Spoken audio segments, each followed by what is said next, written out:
Silencio. Hay alguien que nos quiere contar algo. Entrevista en Una Noche sin Luna.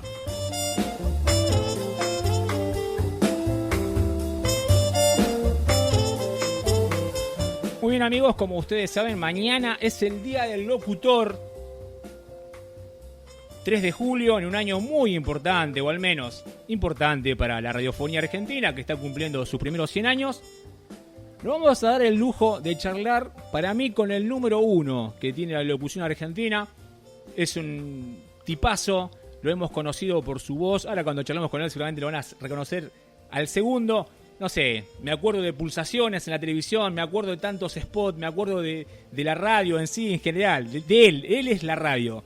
Señores, con ustedes el señor Luis Albornoz. ¿Cómo le va? Bienvenido, buenas noches. Hola Luis, buenas noches.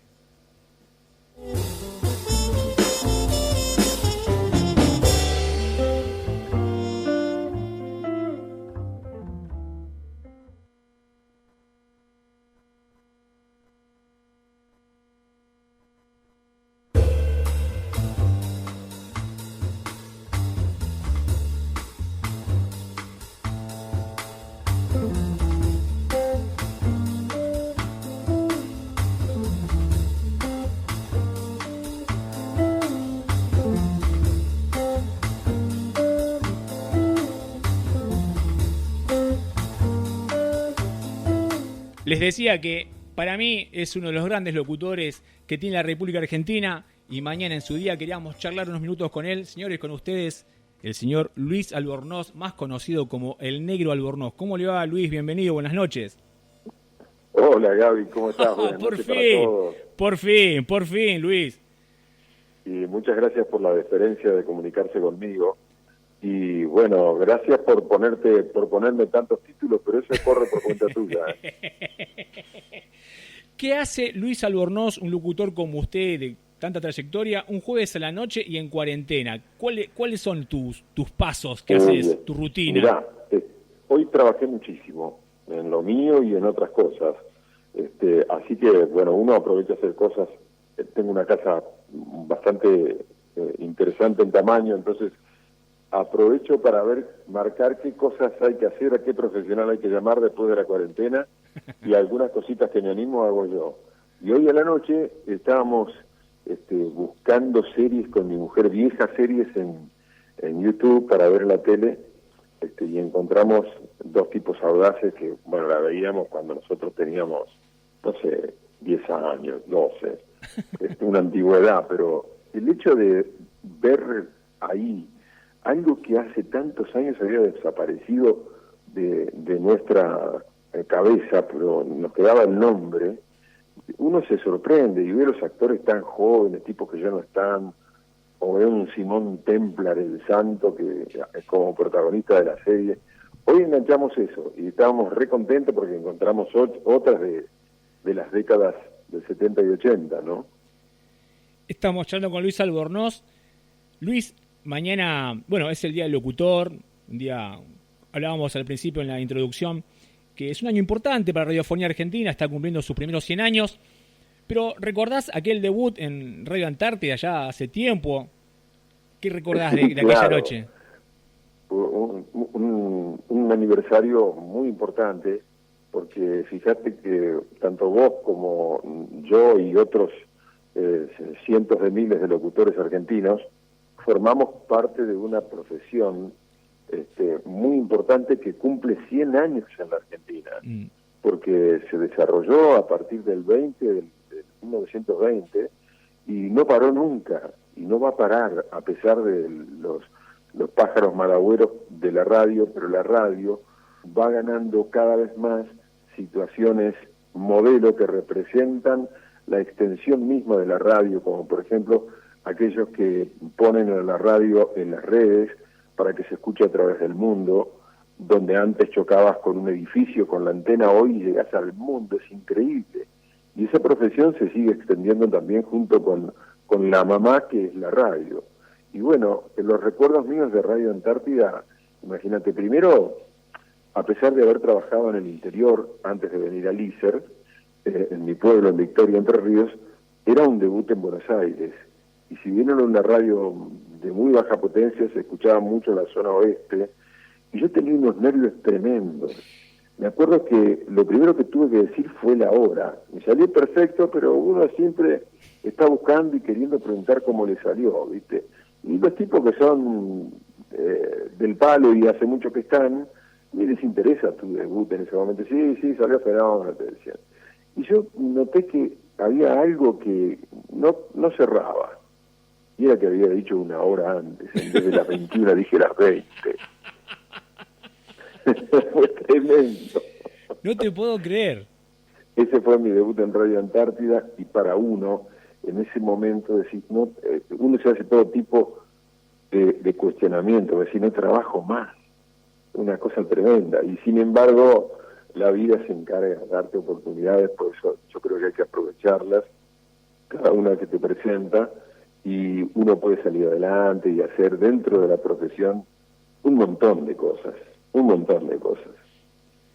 ¿Y seguís teniendo alguna manía a la hora de escuchar radio?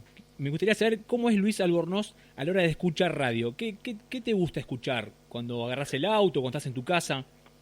Primero, soy un tipo muy exigente con el otro lado, porque yo me crié en las radios de Buenos Aires en épocas de mucho respeto, y si bien tolero, por ejemplo, una jodita, esto, aquello, del otro, no me gusta la gente mal hablada en la radio. Bien. Pero sí me gusta buscar, depende del momento del día, música o gente que hable, gente que esté hablando, para sacar mis conclusiones, y no solamente de información hablo, sino también de cosas que tengan que ver con la vida, con la historia, con enseñanzas, que tendría que tener mucho más la radio, pero me gusta siempre, por ejemplo, a la noche.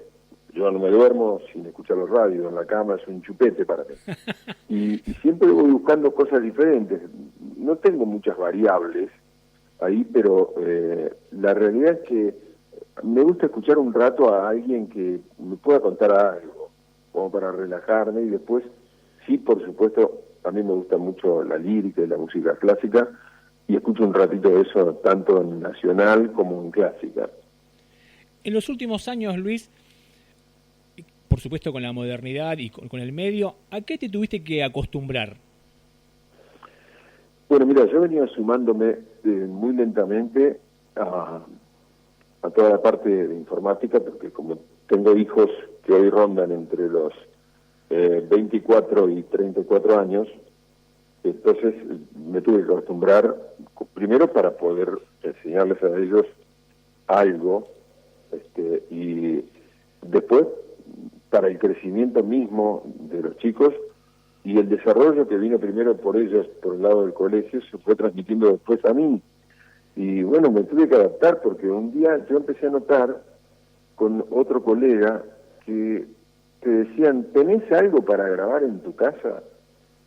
Y yo digo, bueno, sí, me tendré que armar con un DAT algo para grabar digital y qué sé yo. Y un amigo que tengo, que tiene un estudio de grabación, que es el estudio 0DB, dice, no, negro, te tenés que armar algo en tu casa, yo te digo cómo. Y bueno, y ahí arrancamos, y Manuel, que es el mayor de los míos, que es ingeniero de sonidos, se recibió en la UNCI, en la Universidad de Quilmes, y vive en Europa en este momento.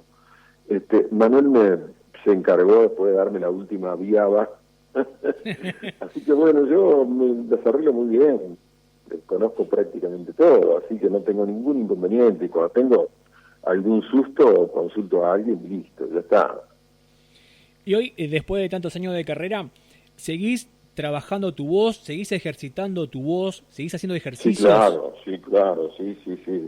Los ejercicios son a diario, acá en casa ya nadie se asombra, porque nosotros tenemos una planta baja que es el hábitat natural, después están en otro piso los dormitorios, y yo tengo el estudio en un segundo piso, siempre comunicado por la misma casa, y es ahí donde yo tengo como mi rincón de vida, ¿no? Que dan las ventanas a una gran terraza con plantas, y yo, si es verano, me pongo debajo de un toldo hermoso que tengo con el mate, y me pongo a hacer ejercicios. Mira. Después tomo mate.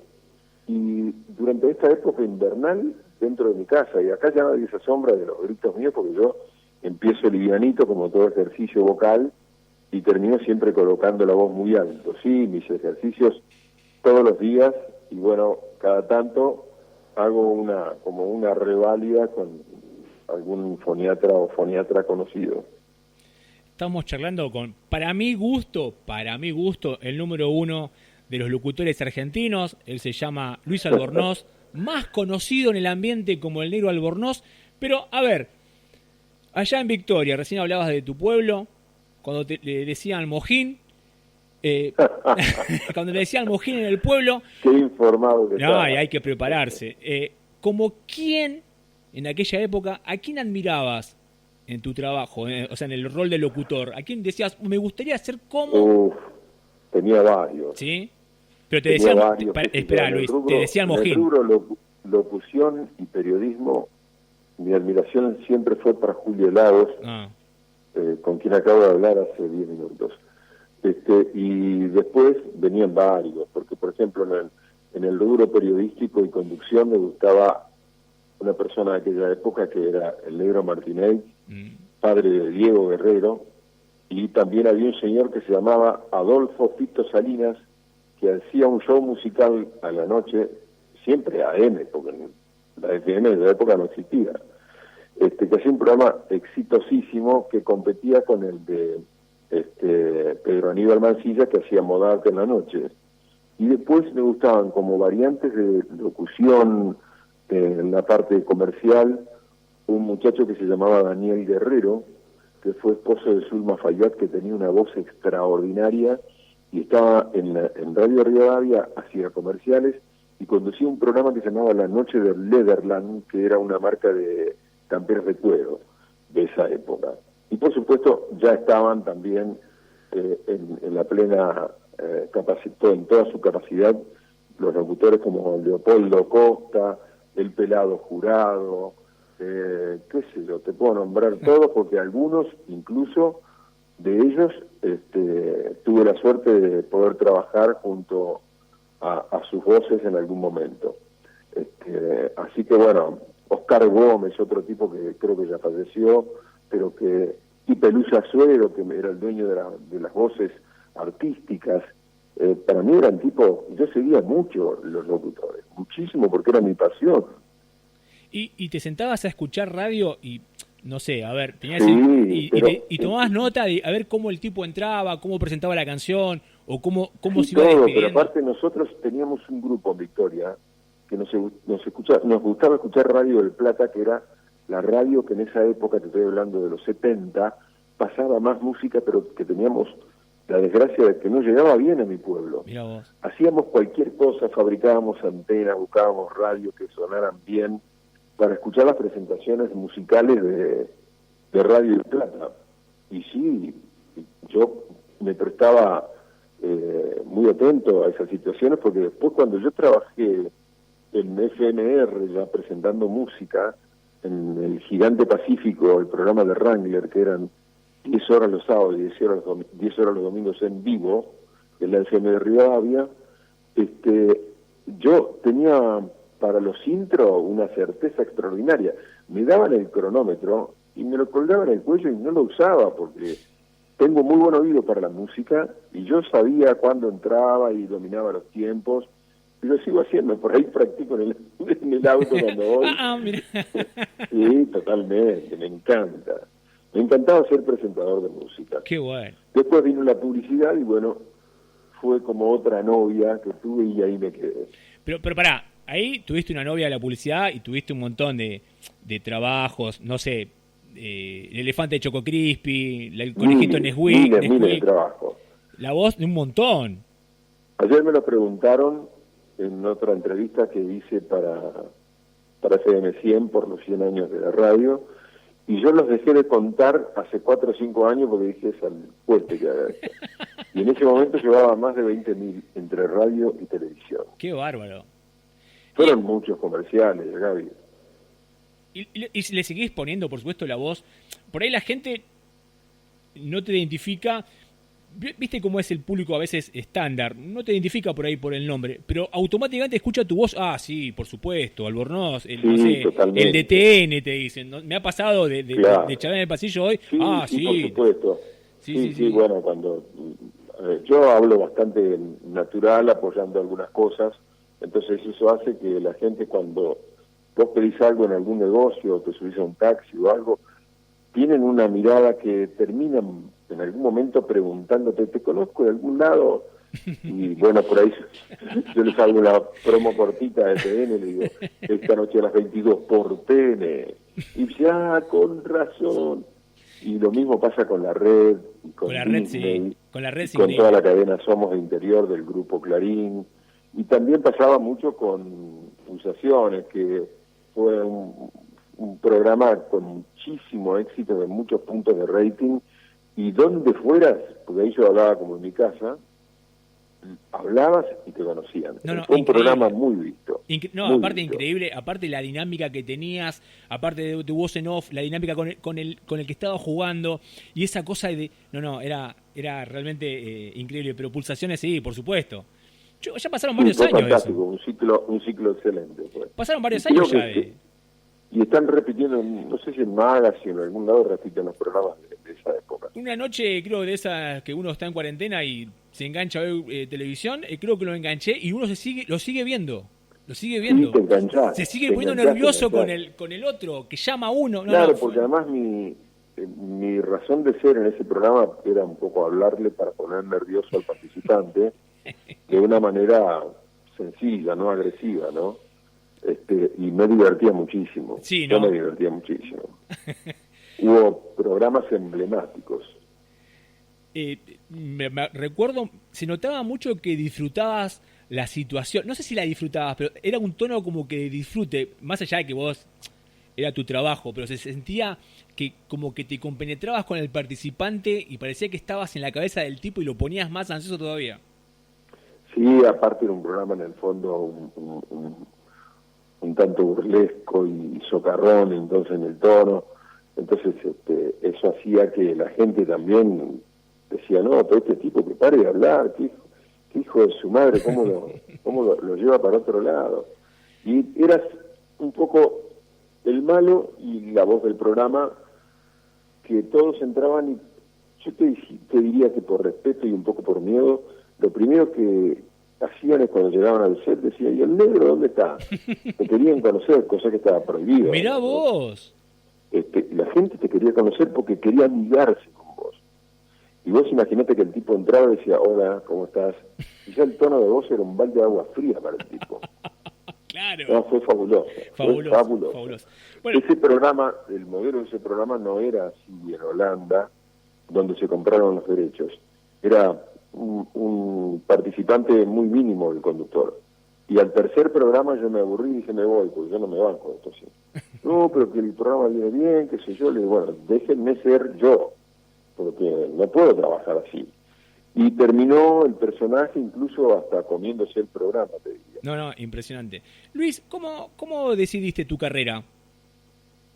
¿Cómo decidí mi carrera? Sí. No, yo no podía hacer otra cosa. Vos imaginate que mi mamá, el primer recuerdo que tengo, cuando mi mamá me contaba, hace muchísimos años, que yo, por ejemplo, en mi pueblo no había, en principio no había cine, después lo hubo, pero íbamos cuando venían las compañías de radionovelas que escuchábamos en la radio, íbamos a verlas al teatro, y también íbamos a ver los circos. Y yo, por ejemplo, cuando volvíamos a casa, con mis hermanas y hermanos, jugábamos al circo. Y yo, en vez de hacer cualquier papel, yo hacía de presentador.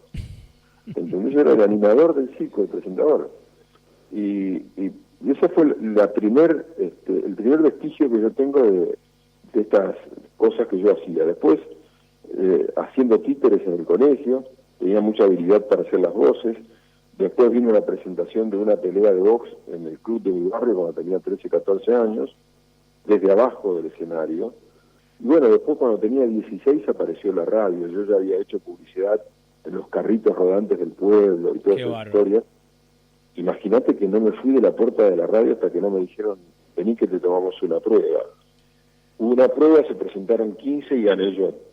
El problema se produjo cuando le dije al tipo que tenía 16 años, porque yo ya había mutado la voz, era grande, alto, pero el tipo, como conocía a mi papá, me dejó trabajar. Y no paré, nunca hice otra cosa, salvo los 3 años de Buenos Aires que estudié en el ISER, que trabajaba en un banco para sostenérmelo. Qué bárbaro, qué bárbaro. Bueno, mañana es el Día del Locutor, Luis. ¿Cómo ves el medio actualmente, la radio argentina? ¿Cómo la sentís? ¿Cómo la ves? ¿Cuál es tu opinión? La veo muy linda, más linda que nunca, pero el tema es que faltan medios, Sí. porque hay algunos empresarios bastante amarretes. No puede concebirse que Radio El Mundo haya salido del aire. Claro. Es una vieja amiga que falta entre nosotros, pero creo que lo que te decía muy al principio es cierto. La radio va coleccionando historias, desarrollándose y contándosela en forma más urgente que cualquier otro medio.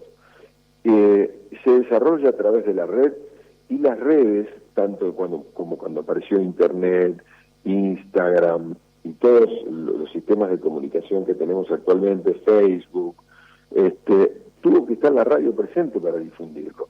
Pero por otro lado, también pienso que sin la radio no podríamos estar accionando nuestra vida diaria, porque casi nadie va de inmediato a la computadora para ver las noticias.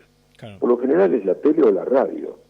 Y si yo te digo los números que se tomaron últimamente en Radio La Red, donde trabajo, hay más encendidos a veces de la radio que de la tele, muchísimo más. Y por otro lado, la radio está en tu casa y en tu auto, aunque esté apagada.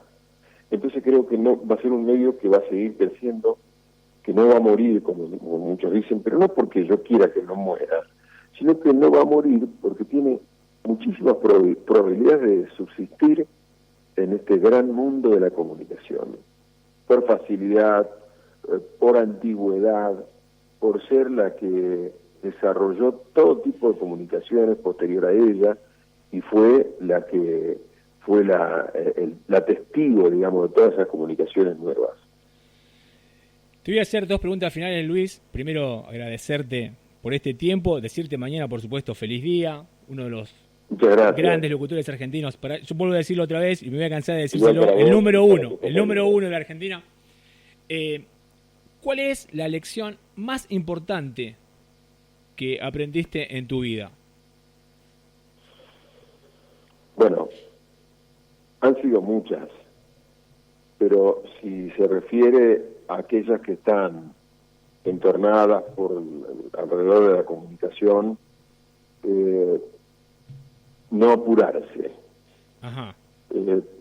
Mirar bien primero, y en el caso de una información asegurarla, no volverse loco para ser la primer fuente que estuvo presente y dio la noticia, porque eso no sirve de nada, porque al instante la dan todos. No hay que vanagloriarse de esas cosas porque uno se puede equivocar. Ese es un aprendizaje muy importante de la radio, de asegurarse antes de hablar de lo que uno va a decir. No ser un ansioso por divulgar algo que no se sabe si es cierto o no. Pero la lección más importante de la vida, para mí, y lo aprendí de muy grande, es la de tener paciencia. La de ser paciente con la gente, con las situaciones. Creo que eso te deja mirar a tu alrededor mucho más que si no tuvieras paciencia. La paciencia es una consejera apta para que vos puedas mirar alrededor y decidir también. Y no hacer el mal, porque la paciencia te hace ver con frontalidad la realidad de la vida. Wow. Y la última, Luis, la verdad muy profundo, la verdad es hermoso lo que estás contando, lo que estás diciendo, y la verdad nos quedamos pensando a veces en lo simple que son las cosas y por qué a veces la complicamos tanto, ¿no? Exactamente. ¿No? Es tan simple. Exactamente.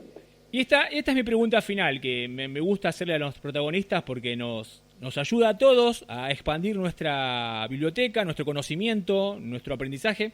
Es, ¿a quién conoce Luis Albornoz que yo y las demás personas que están escuchando deberíamos conocer? Puede ser un famoso, un amigo, un escritor, el que vos creas que el mundo debería conocer y que por ahí no es tan famoso. Sí, no sé si el mundo, Ajá. al menos los que estamos más cerca. Siempre me fijé en 3 o 4 personas. Alguien que ya lamentablemente no está, 2 personas que ya lamentablemente no están. Una fue don René Favaloro, la otra fue Tony Carrizo, nuestro querido Antonio Carrizo, que era un ejemplo de persona, era un ejemplo de trabajo, un ejemplo de la presencia de ser autodidacta, y también creo que la gente debe aprovechar a conocer profundamente en sus reflexiones, que es algo que lo tiene muy escondido y que cada tanto aparece y lo dice, sencillito, a don Luis Landricina. Oh. Tiene cosas muy ciertas, tiene reflexiones tan amplias, tan profundas, que son verdaderamente una caricia para el alma. Y otras cosas que, si me preguntaras, te respondería, es que no dejen de conocer el Cerro de la Virgen Milagrosa en Salta. Bien. Aquellos que creen, como creo yo, se van a apasionar, se van a volver locos. Es una cosa que uno se quiere ir a vivir realmente. No por el paisaje, sino por la presencia de algo divino que se ve en ese entorno salteño. Luis Albornoz, señores, charlando con nosotros, anticipándonos al Día del Locutor, que mañana por supuesto será su día. Luis, más que emocionado, primero en mi caso, porque hace muchísimo tiempo que quería charlar unos minutos con vos, y agradecido a la vida, Gracias. y me tomo por tu conocimiento, paciencia, mucha paciencia tuve para poder charlar con vos, porque la verdad ha sido un placer enorme, de verdad. Yo te agradezco muchísimo la gentileza que has tenido conmigo, sos muy generoso por haberme comunicado con tus oyentes. Y bueno, aquí estoy a disposición para lo que necesiten saber que yo sepa. Yo le voy a pedir, por supuesto, le voy a robar 10 segundos de su voz para que grabar un pequeño separador, yo después le edito. Mi nombre es Gabriel Palavecino, este programa se llama Noche sin Luna, y yo le voy a pedir a Luis Albornoz que se despida. Usted sabe, no tengo mucho que explicarle. Ahí va. Va. Esto fue Noche sin Luna, con Gabriel Palavecino. Toma 2, Gaby Palavecino. Noche sin Luna. Póngale un Radio Urbe. Noche sin Luna, Gabriel Palavecino. Radio Urbe. Gracias, Luis. Muchas gracias, Luis. Feliz día mañana. Feliz día. Un beso muy grande a todos. Un abrazo Muchas gigante gracias, a la reitero, distancia. por la gentileza de comunicarse conmigo. Mucha felicidad y viva la radio, Luis. Viva la radio. Viva Un la abrazo radio. muy grande. Gracias, Luis. Hasta Gracias, luego. Nero. Hasta luego. Chao, Gaby. Retrato, ey, hoy ya no quiero hablar si la sensación es que enseguida